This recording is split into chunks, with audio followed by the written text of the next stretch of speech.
اے میرے بیٹے انہا ان تک مثقال حبۃ من خردل، اللہ اکبر۔ آپ نے فرمایا بیٹو اگر برائی حبۃ من خردل، رائی کے ایک دانے کے برابر بھی ہوگی، برائی کتنی ہوگی؟ رائی کے ایک دانے کے برابر، بالکل باریک سی بھی ہوگی، چھوٹی سی بھی ہوگی، کیا ہوگا؟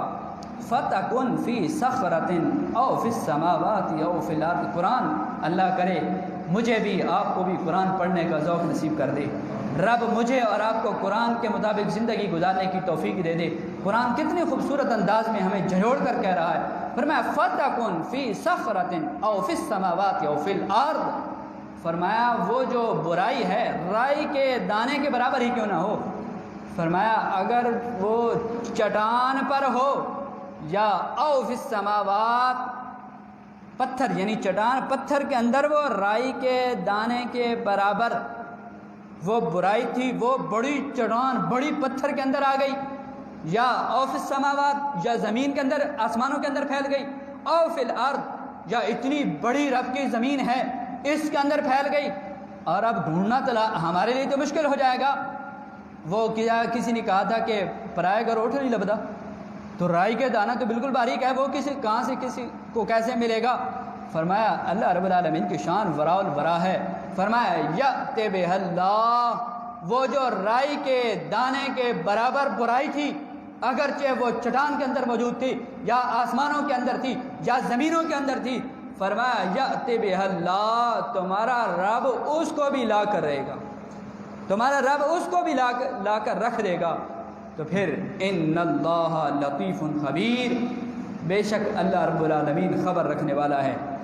اگلے الفاظ سنیے قرآن کے، فرمایا یا بنی، آخری آیت کا عرض کر رہا ہوں، فرمایا یا بنی، اے میرے بیٹو، اقم الصلاۃ، نماز کو قائم رکھنا، اپنی نماز کو قائم رکھنا، وَأْمُرْ بِالْمَعْرُوفِ، اور لوگوں کو نیکی کا حکم دینا، وَانْہَ عَنِ الْمُنْکَرِ، اور برائی سے لوگوں کو روکنا۔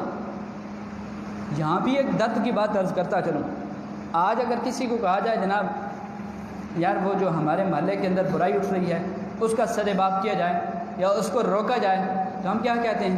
ہم کہتے ہیں یار وہ پنجابی والے نے کیا کہا تھا، اس نے پتہ نہیں کس لہجے میں کہا، لیکن ہم نے اس کو اپنے اسلوب کے مطابق سمجھ لیا کہ نہ کسی کو چھیڑ میاں نہ بیدی گال چھیڑ میاں، تو ہم نے اپنی قبر میں جانا ہے، اس نے اپنی قبر میں جانا ہے۔ اب قرآن کیا کہہ رہا ہے؟ فرمایا اقم الصلاۃ وامر بالمعروف، نیکی کا حکم دو، وانہا عن المنکر، اور برائی سے روکو۔ ہمارے بزرگوں نے کیا کیا، کس طرح عمل کیا؟ حضرت غالباً بایزید بستامی رحمۃ اللہ علیہ کے متعلق آتا ہے، آپ کے محلے کے اندر ایک فاسقہ عورت نے اپنا زنا کا اڈا کھول دیا۔ لوگوں نے جا کر کہا حضرت وہ جو ہمارے محلے کے اندر فلاں گھر ہے، فلاں جو عورت ہے اس نے زنا کا اڈا بدکاری کا اڈا کھول دیا ہے، آپ کچھ کیجئے۔ انہوں نے ہماری طرح یہ نہیں کہا او نہیں ہمیں کیا، ہم تو اپنی تسبیح پڑھ رہے ہیں، ہم تو اپنا مسلح آباد کی ہوئی ہے۔ وہ ہمارے ایک عالم صاحب ہیں، بڑی خوبصورت بات کرتے ہیں، وہ کہتے ہیں مولوی کا کام یہ نہیں کہ اپنا مسلح بچائے، میں اس لیے یہ تلخ باتیں کر رہا ہوں، مجھے مسلح کی اتنی فکر نہیں ہے، مجھے محلے کی فکر ہے۔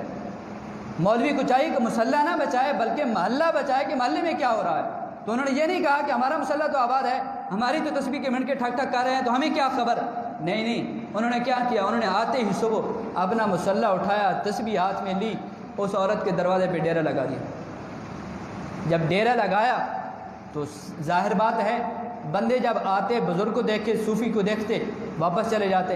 کچھ وقت گزر چکا، اس نے اپنی خادمہ کو باہر بھیجا، جا کر پتہ کرو آج کیا ہو گیا ہے، محلے کے اندر کوئی بندہ بھی نہیں آیا، کوئی گاہک بھی نہیں آیا، کیا وجہ ہے؟ اس نے جب پتہ کرایا تو اس نے کہا وہ جو ہمارے محلے کا فلاں صوفی بزرگ ہے وہ ہمارے دروازے پر بیٹھا ہے، لوگ کیسے آئیں؟ اس نے کہا اچھا۔ اس نے جا کر بابے کو کہا، اس عورت نے، کہ بابا جی تم مسلح جا کر کسی مسجد میں ڈالو، اپنے گھر ڈالو، تسبیح وہاں پڑھو، تمہیں یہاں کیا کام؟ اس نے کہا بھائی ناراض کیوں ہوتی ہے، تجھے کیا میرے مسلح سے تکلیف ہو رہی ہے؟ کہا تکلیف مجھے یہ ہو رہی ہے کہ میرا کاروبار ٹھپ ہو رہا ہے، مجھے تکلیف اس بات کی ہو رہی ہے۔ انہوں نے کہا تیرا کاروبار کیا ہے؟ اس نے کہا کہ یہ کاروبار ہے میرا۔ آپ نے فرمایا پھر میرے لیے کیا حکم ہے؟ اس نے کہا کہ آپ یا اٹھ جائیں یا اتنے پیسے مجھے دے دیں۔ آپ نے کہا اگر پیسے میں دے دوں گا تو پھر کیا کرے گی؟ کہا جو لوگ کہتے ہیں میں ان کی مرضی کے مطابق کرتا ہوں، آپ بھی جب پیسے دے دیں گے جو آپ کہیں گے میں آپ کی بات کو ماننے کو تیار ہوں۔ آپ نے فرمایا ٹھیک ہے، کتنے پیسے؟ اس نے پیسے مقرر کیے، آپ نے پیسے دے دیے۔ آپ نے اسے اندر جا کر کہا مائی لوگوں کے کہنے پر ہر بات کو مانا کرتی تھی، آج میری بات مان، چل جا غسل خانے کے اندر اچھی طرح غسل کر کے آ، اچھی طرح غسل کر کے آ۔ غسل کر کے آئی، اچھی طرح کپڑے پہن کر آئی۔